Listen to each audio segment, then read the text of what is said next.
Just as things were going swimmingly for the Patriots defense, they're going to have to figure out a way to play the rest of the season without their biggest leader in the middle of it all. Dont'a Hightower tore a pectoral muscle in the second half against the Falcons on Sunday, and he's done for the year. A crucial blow for a guy who communicates better than anybody on that defense, knows the playbook, can anticipate the opponent's plays violently, has been a Super Bowl hero twice over. Played the first time through a torn shoulder labrum, as tough as they come. The guy wanted to continue playing through it. I think the doctors were the ones who kind of told him to dial it back a little bit and start thinking about 2018, but the Patriots' 4-year, $43.5 million man is now down for the count. Yeah, it's a huge blow.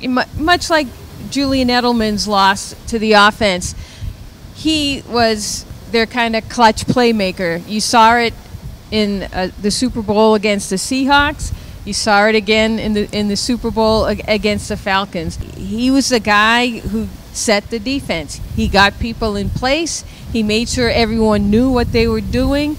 It's hard to kind of quantify that, but believe me, it's an important thing to do for a defense. It's a huge loss. One of the biggest questions that's been asked of this Patriots team in the last few weeks is how did this defense sort of turn it around? And a big point, I was told a few weeks ago, was Hightower basically taking everybody before that Tampa game, the short week, Thursday night, no padded practices, and started really vocalizing his displeasure with their effort, with their urgency, and, I mean, right from there, I mean, you got to be accountable.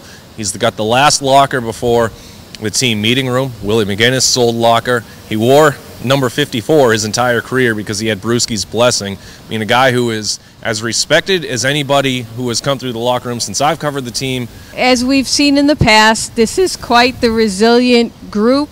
Bill Belichick has a way of plugging in somebody else and getting similar results. So, you know, we'll have to see. Kyle Van Noy, the trade deadline is coming up. Perhaps they get some help someplace else.